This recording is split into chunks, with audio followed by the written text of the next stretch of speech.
Hey everybody, this is GGB. I know this is going to come out late. I'm recording this actually the day after, so I know it's 100% coming out late. But I did not look at the score, so this is not cheating exactly. I don't know the score of the Rams Cardinals game. No one tell me, please. But I'm waiting to watch it with my dad. I got home late last night because I had a concert. So I have watched none of this game. I know nothing about it other than what I wrote down before the game started. And at 7:15 yesterday, the Rams, the 5 seed, played the Cardinals, the 1 seed. Cardinals were fair by 3 points on ESPN. This is a huge game simply because if the Cardinals win it, they basically have the NFC West on lockdown, right? I think there would be about 3 games ahead of the Rams, or 2 games ahead of the Rams now, and they would have swept the Rams, which means they would really be 4 games ahead of the Rams. Like, the Rams would have to win 4 more games than the Cardinals would have to win the division down the stretch. Now, if the Rams win this one, then they would have split the NFC West series, right? The Rams would get a win here, and you would be only about a game. You would be a game behind the Cards. I think, actually, no, you might have the same record as the Cards now that I think about it. Cards are 2 games better, I think, at the moment, than the Rams. It would be very close. This is the game that will determine the Rams season. They could either try and take the 1 seed, or they could be locked into the 5 seed. Either way. But let's go over what happened injury-wise. The Rams have had some significant injuries, so let's go over them. Darrell Henderson got COVID-19, so he's going to be out this week, which means you're going to have to rely on Sony Michel. Obviously going to be the number 1 back. He's going to get the majority of the carries, the 2018 first-round pick out of Georgia that they got from the Patriots before the season started to be their number 2 back, since Darrell Henderson was supposed to be the number 2 back before Cam Akers tore his ACL. You're without a lot of your depth running back as well, Jake Funk and others that you had before the season started. So you're left with Mekhi Sargent, the rookie out of Iowa. A guy I really like, by the way. I think he spent his preseason, I forget where he spent his preseason. I think it might have been the Titans, but I remember really liking him. I think he was a solid player. And Javian Hawkins, I don't remember watching his preseason games, but that might just be me.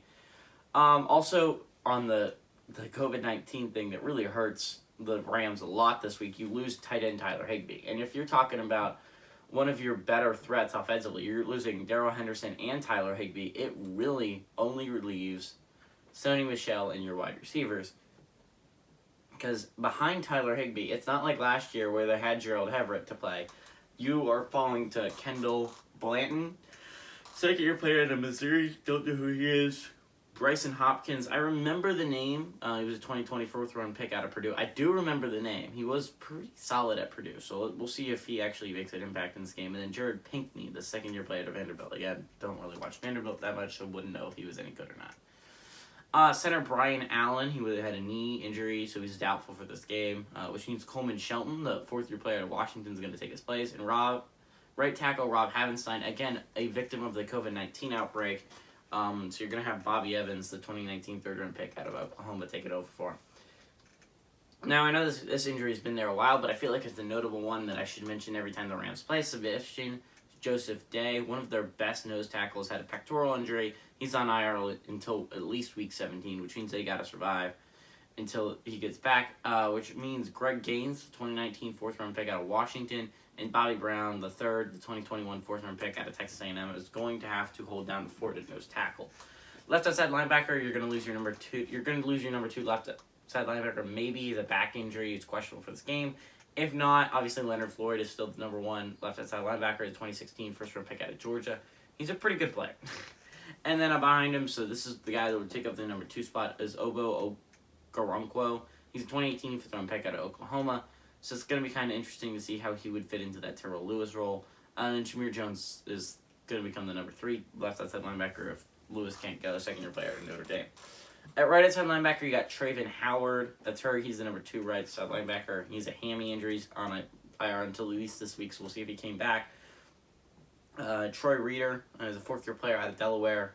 He's the starter anyway, so it's interesting.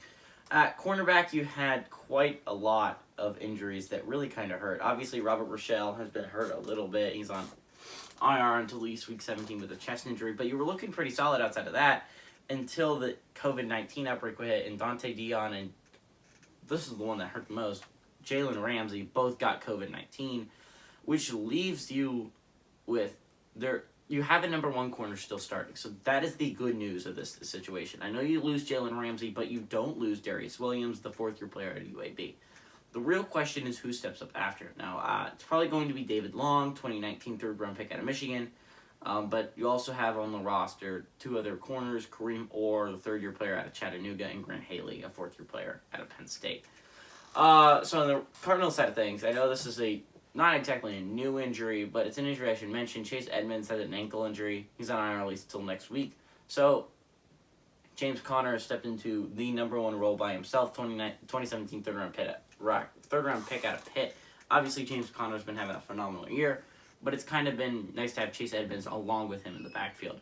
Benjamin has done a great job in his absence, the 2020 seventh-round pick out of Arizona State. I remember watching him in college and really liking him and thinking the Cardinals got a steal in the 7th round. And Jonathan Ward, I don't remember. Again, he's a third-year player out of Central Michigan. Did not watch a lot of him in college, so that's to be fair.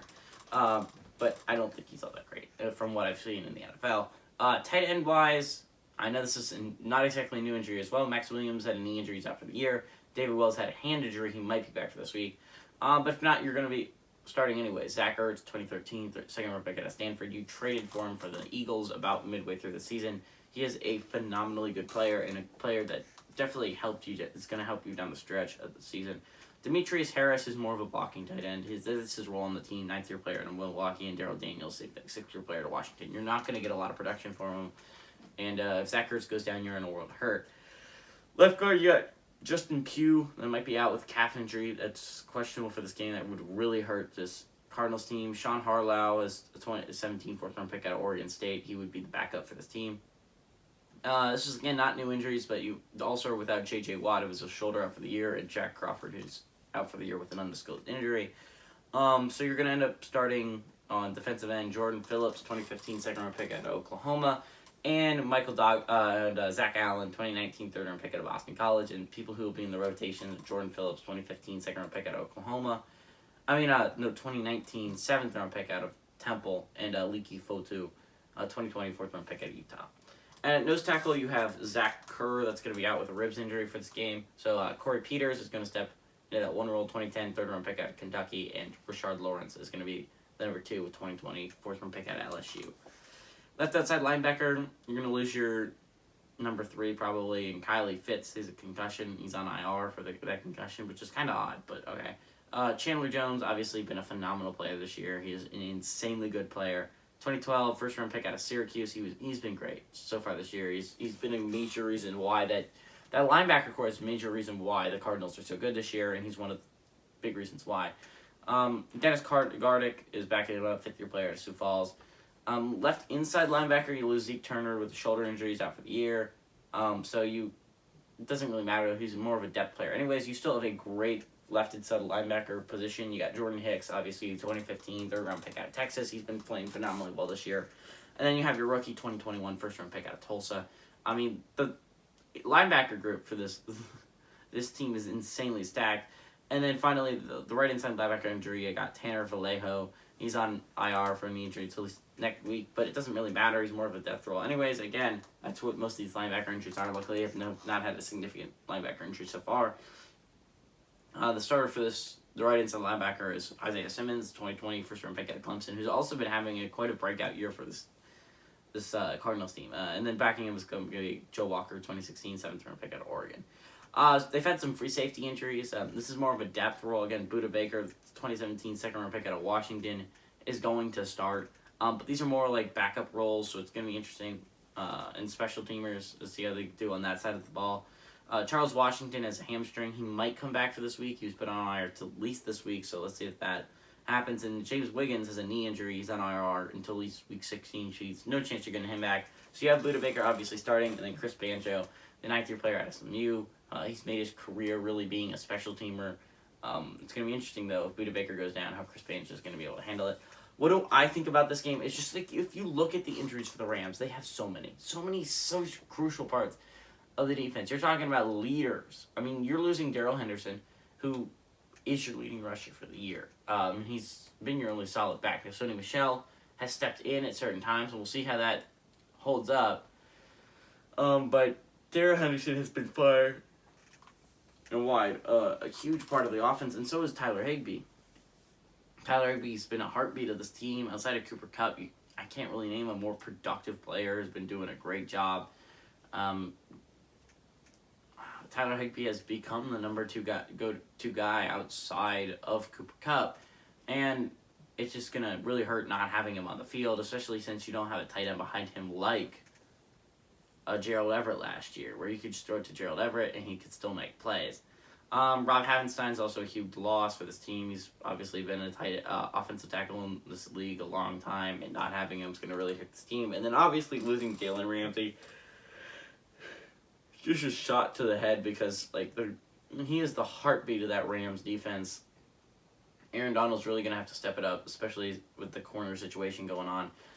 But again, I like the Cards here. Again, I think the Cards are the most talented, good football team in the entire NFL. I think they are one of the more complete football teams, and I really like their chances of going to a Super Bowl this year.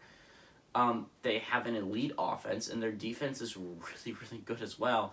So if they can get healthy, if they can get, I know you're not going to get J.J. Watt or Jack Crawford back, but if you could get Zach Kerr back, if you could get some depth players at free safety, I feel like, and then obviously offensive-wise, if you could get back Chase Edmonds and Justin Pugh, obviously you are set to make a huge run on these playoffs, and I'm really excited to watch the Cardinals do so. So if you are confused, I think my Cardinals are going to win and cover the 3-point spread.